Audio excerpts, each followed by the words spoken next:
तो हम आगे का लेसन स्टार्ट करते हैं। आगे है व्हाट इज़ फ्यूल। फ्यूल क्या है। शुरुआत में इस लेसन में आपने कुछ फ्यूल्स के एग्जाम्पल पढ़े थे। आपने इससे पहले लेसन में भी हमने फ्यूल का आइडियल फ्यूल के बारे में बात की थी, तो फ्यूल के बारे में थोड़ा सा डिटेल से पढ़ेंगे। Recall that sources of heat energy for domestic and industrial purposes are mainly wood, charcoal, petrol, kerosene etcetera. तो ये वही बात रिपीट हुई है यहाँ पर कि हम एनर्जी सोर्सेज के लिए डोमेस्टिक या इंडस्ट्रियल पर्पस के लिए वुड को, चारकोल को, पेट्रोल और केरोसिन को यूज़ करते हैं। These substances are called fuel. A good fuel is one. तो यहाँ से हम कह सकते हैं कि आइडियल फ्यूल की या गुड फ्यूल की कैरेक्टरिस्टिक्स हैं। ए good fuel is one which is readily available, यानी कि आसानी से उपलब्ध हो जाए। इट इज़ चीप, सस्ता होना चाहिए। It burn easily in air at moderate rate, और ये हवा में एक मॉडरेट रेट के साथ जलना चाहिए। ये ना हो कि एकदम से बहुत ज़्यादा जल जाए या कोशिश करने पर भी बहुत धीरे धीरे जले, ऐसा नहीं होना चाहिए। It produces a large amount of heat, और ये ज़्यादा अमाउंट में हीट प्रोड्यूस करनी चाहिए। It does not live behind any undesirable substances, और इसके पीछे जो है कोई भी अनचाहा सब्सटेंस पीछे नहीं छूटना चाहिए। तो यहाँ पर जितनी भी बातें हैं सारे उतने ही पॉइंट बन जाएंगे। तो यहाँ पर ये 1, 2, 3, 4 एंड 5 पॉइंट डायरेक्ट बन रहे हैं इसमें।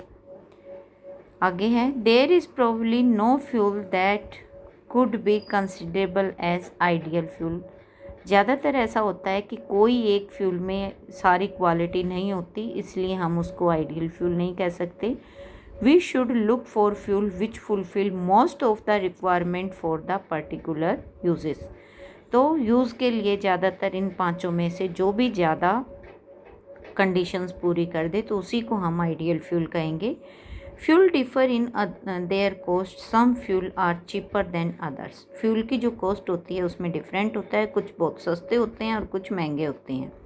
Make a list of fuel familiar to you, group them as solid, liquid and gases fuel as in table 6.3। ये यहाँ पर 6.3 टेबल आपको बता रखी है। आपको 3 एग्जाम्पल यहाँ पर दे रखे हैं, जैसे ये यहाँ पर हो गया हमारा सॉलिड फ्यूल में कोल हो गया, लिक्विड फ्यूल में केरोसिन ऑयल हो गया, और गैसियस फ्यूल में नेचुरल गैस हो गई। तो इसी तरीके से आप और कई सारे फ्यूल्स के नाम इसमें ऐड कर सकते हैं। उसके बाद है फ्यूल एफिशिएंसी। एफिशिएंसी का मीनिंग है कि वो हमें कितनी अमाउंट में हीट प्रोड्यूस करती है, या फिर उसकी हम ये कहेंगे कि जलने की दर कितनी है, या वो हमें कितना फ़ायदा देती है, वो होती है फ्यूल की efficiency. Suppose you were asked to boil a given quantity of water using cow dung, coal and LPG as fuel। कि आपको मान लो कुछ जो पानी है, अमाउंट फिक्स है, उसकी क्वांटिटी कितनी है बताई नहीं गई, लेकिन आपको उसको बॉयल करना है और उसके लिए आपको काऊ डंग यानी कि गोबर के उपले, कोल, कोयला और LPG फ्यूल की तरह यूज़ करना है। विच फ्यूल वुड यू प्रेफर। तो आप इन सब में से कौन सा जो फ्यूल है वो लेना चाहेंगे। गिव योर रीज़न, और अपना कारण भी बताएं। You may take the help of your parents. इसमें आप अपने पेरेंट्स की मदद भी ले सकते हैं। Do these 3 fuel produces the same amount of heat. तो वो तो बाद की बात है, लेकिन आप इसे यहाँ पूछ रहे हैं क्या ये तीनों जो फ्यूल हैं वो same amount of heat produce करते हैं। तो आप सभी कहोगे कि नहीं जी मैम, ये तो अलग अलग है, कोई जो है वो कम करता है, कोई ज़्यादा करता है। तो यहाँ पे कैलोरीफिक वैल्यू की डेफिनेशन आ जाएगी इस डिस्कशन के बाद। The amount of heat energy produced on complete combustion of 1 kilogram of fuel is called its calorific value. यानी कि जो हीट एनर्जी प्रोड्यूस होती है कोई भी फ्यूल, जब 1 किलोग्राम फ्यूल कम्प्लीटली बर्न हो जाता है तो उस अमाउंट ऑफ हीट को उसकी कैलोरीफिक वैल्यू कहते हैं। The calorific value of fuel is expressed in unit called kilo joule पर किलोग्राम। यानी कि ये इसकी हम ये कह सकते हैं इसकी यूनिट है। किसकी यूनिट है ये? हमारी कैलोरीफिक वैल्यू की यूनिट है किलो जूल पर किलोग्राम, और इसको हम इस तरीके से केजी पर केजे यानी कि किलो जूल पर केजी यानी कि पर किलोग्राम भी लिख सकते हैं। Calorific value of some fuel are given in the table. यहाँ पर कुछ जो फ्यूल हैं उनकी कैलोरीफिक वैल्यू दे रखी है, जैसे कि आप देख सकते हैं। काऊ डंग केक की कैलोरीफिक वैल्यू 6000 to 8000 है, और उसके बाद वुड की 17000 to 22000 है। उसके बाद ये बढ़ती जाती है, और सबसे ज़्यादा कैलोरीफिक वैल्यू है हाइड्रोजन की, जो कि 1,50,000 किलो जूल पर किलोग्राम है। बायोगैस की 35,000 to 40,000 है, एलपीजी की 55,000 है, सीएनजी की 50,000 है। तो यहाँ से आप ये डाटा कलेक्ट कर सकते हैं, कुछ को लर्न भी कर सकते हैं। उसके बाद है burning of fuel lead to harmful products, कि जब फ्यूल जो हैं जलते हैं उनमें कुछ हार्मफुल प्रोडक्ट भी रिलीज होते हैं और वो कुछ प्रॉब्लम भी क्रिएट करते हैं। तो यहाँ पर हमने एक क्वेश्चन बनाया है, mention some problems related by burning of fossil fuel. तो यहाँ हम एक एक करके डिस्कस करेंगे। सबसे पहले है the increasing fuel consumption has harmful effect on the environment, कि जैसे जैसे हम जो फ्यूल है उसका कंजप्शन बढ़ाते जाते हैं तो हमारे एनवायरनमेंट के लिए प्रॉब्लम क्रिएट करता है। सबसे पहले बताया है कार्बन के फ्यूल के लिए। वैसे तो कार्बन सभी फ्यूल में होता है, लेकिन कुछ फ्यूल में कार्बन ज़्यादा होता है, और हम ये कहेंगे कि उनकी जो है वो अनबर्न्ड कार्बन पार्टिकल ज़्यादा छोड़ते हैं। तो यहाँ पर जैसे कि wood, coal, petroleum release unburned particles. These fine particles are dangerous pollutants causing respiratory disease like asthma। यानी कि ये जो फ्यूल हैं इनके अंदर जब अनबर्न्ड कार्बन पार्टिकल्स रह जाते हैं तो वो हवा में रहते हैं, और वो हवा में रहने के बाद हमारे सांस के थ्रू हमारी बॉडी के अंदर जाते हैं, तो रेस्पिरेटरी डिजीज़ जैसे कि अस्थमा क्रिएट करते हैं। उसके बाद है, ये पहला पॉइंट की तरह यूज़ कर सकते हैं आप इसको। उसके बाद है incomplete combustion of these fuel gives carbon monoxide gas, कि यही फ्यूल जिनके अंदर कार्बन होता है जब ये इनकम्प्लीट कंबशन करते हैं, यानी कि पूर्ण रूप से नहीं जल पाते, जब इनको कम ऑक्सीजन मिलती है तो इनमें इनकम्प्लीट कंबशन होता है, और उस समय जो कार्बन है वो ऑक्सीजन के साथ मिलकर कार्बन मोनोऑक्साइड गैस बनाता है, और ये बहुत ही पॉइजनस गैस है। It is dangerous to very poisonous gas, it is dangerous to burn cold in a closed room, और ये जब बंद कमरे में होती है तो ये और भी ज़्यादा डेंजरस हो जाती है। जब carbon monoxide gas produced can kill person sleeping in that room, यानी कि उस रूम में अगर कोई व्यक्ति सो रहा हो तो वो मर भी सकता है।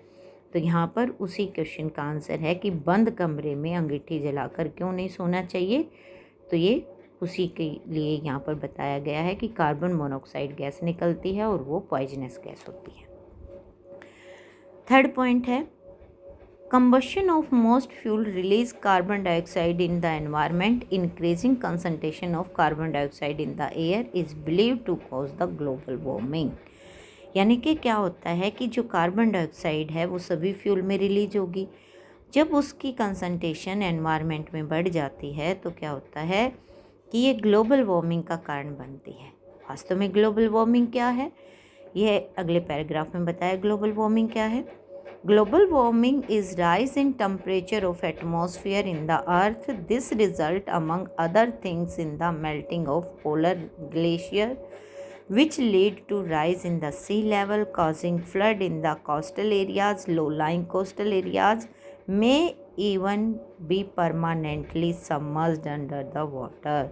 यानी कि ग्लोबल वार्मिंग के कारण हमारे एटमॉस्फेयर का टेम्परेचर बढ़ जाएगा, और टेम्परेचर बढ़ने के कारण क्या इफ़ेक्ट होंगे, वो इफ़ेक्ट यहाँ पर बताए हैं कि जो पोलर आइस है, यानी कि पोलर पर जितनी भी बर्फ़ है वो धीरे धीरे पिघलने लगेगी, और इसके कारण समुद्र के लेवल, यानी कि समुद्र के लेवल, पानी का लेवल बढ़ जाएगा, और जो कोस्टल एरियाज़ हैं यानी कि समुद्र के साथ लगने वाले जितने भी शहर हैं उनको हम कोस्टल एरियाज़ कहते हैं। सभी कोस्टल एरियाज़ में पानी भर जाएगा। इसके साथ साथ लो लाइंग एरियाज़ यानी कि जो जिनकी जगह नीची जगह पर है यानी कि लो लाइंग एरियाज़ हैं यानी कि उनका लेवल बहुत नीचे है, तो उसको हम कह सकते हैं कि वो परमानेंटली पानी के नीचे भी चले जाएंगे। उसके बाद आगे है इफेक्ट में ही है ये फोर्थ पॉइंट भी, burning of coal and diesel release sulphur dioxide gas, यानी कि कोयले और डीजल को जब जलाया जाता है तो उसके अंदर सल्फ़र भी होता है, इसलिए वो सल्फ़र डाइऑक्साइड गैस भी रिलीज़ करते हैं। It is an extremely suffocating and coercive gas, यानी कि ये बहुत ही ज़्यादा सफोकेटिंग होता है, सांस रोकने वाली, कोरेसिव होता है जलन करने वाली। इस तरह की गैस जब एनवायरनमेंट में आती है तो हमें दिक्कत होती है। Moreover petrol engines give off gaseous oxides of nitrogen oxide of sulphur. इसके साथ साथ जो ये SO2 गैस है ये क्या करती है, ये ऑक्साइड ऑफ नाइट्रोजन और ऑक्साइड ऑफ सल्फ़र दोनों के दोनों रेन वाटर के साथ मिलकर एसिड रेन बना लेते हैं, और ये जो एसिड रेन है ये क्रॉप्स के लिए, बिल्डिंग के लिए, सॉइल के लिए, सब के लिए ही हानिकारक होती है। ये आपने 7th क्लास में भी पढ़ा है और ये आप 10th क्लास तक रिपीट करेंगे इन चीज़ों को। ये इम्पॉर्टेंट चीज़ें हैं, समझ लेनी चाहिए आप लोगों को।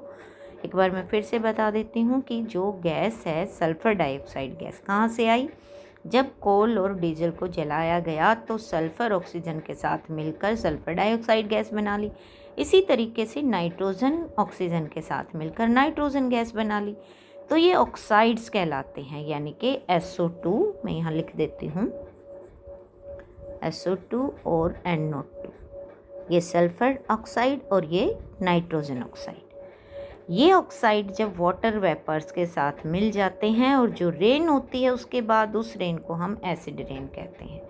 तो यहाँ से अगर आपको सिर्फ एसिड रेन की डेफिनेशन लेनी हो तो हम यहाँ से कहेंगे oxide of sulphur and nitrogen dissolve in rain water and form acid, such rain is called acid rain. और ये अगर हार्मफुल इफेक्ट पूछा जाए तो यहाँ से हार्मफुल इफेक्ट बता देंगे, it is harmful for crops, building and soil, 3 point बन जाएंगे।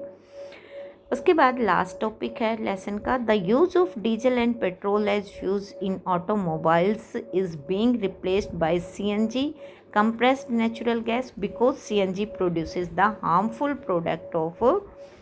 product in very small amount. CNG is a cleaner food, यानी कि इसका सॉल्यूशन बताया है कि ये पेट्रोल और डीजल से इतना सारा नुकसान आपने पढ़ा ऊपर सारा, तो इसके लिए आप कह सकते हैं कि ऑटोमोबाइल्स में CNG गैस यूज़ करनी चाहिए, क्योंकि CNG जो गैस है वो कम हार्मफुल प्रोडक्ट रिलीज करती है और इसको हम क्लीनर फ्यूल भी कह सकते हैं। ये हमारा एक पैराग्राफ रह गया, हम स्कोर कर लेते हैं। For centuries wood was used as domestic and industrial fuel, यानी कि जब तक ये पेट्रोल और डीजल नहीं होते थे या कम मात्रा में यूज़ किए जाते थे तब तक डोमेस्टिक फ्यूल में वुड को यूज़ किया जाता था। But now it has been replaced by coal and other fuel like LPG in many rural parts of our country. People still use wood as a fuel because of easy availability and low cost, यानी कि कुछ लोग अभी भी लकड़ी को fuel की तरह यूज़ करते हैं। क्यों? क्योंकि ये आसानी से उपलब्ध हो जाती है और साथ के साथ इसकी जो कीमत है वो भी कम है। However, burning of wood gives a lot of smoke which is very harmful for human being. It causes respiratory problem. Also, tree provide us with useful substances which are lost when wood is used as fuel. तो नुकसान भी हैं इसके, क्या क्या नुकसान है, तो एक तो इसके अंदर स्मोक बहुत ज़्यादा प्रोड्यूस होता है जिससे रेस्पिरेटरी प्रॉब्लम बढ़ेंगी। साथ के साथ जो ट्री से हमें यूज़फुल प्रोडक्ट मिल रहे थे वो लकड़ी को काटने की वजह से हमें नहीं मिल पाएंगे। इसके साथ साथ डिफोरेस्टेशन बढ़ जाएगा, यानी कि लकड़ी ज़्यादा काटने से फॉरेस्ट कम हो जाएंगे, जिसको हम डिफोरेस्टेशन कहते हैं, जो भी हमारे एनवायरनमेंट के लिए बहुत ही हार्मफुल है। तो इसके साथ ही आपका ये लेसन ख़त्म होता है। इसके बाद हम आपको इसके क्वेश्चन आंसर सेंड करेंगे। Okay, good bye.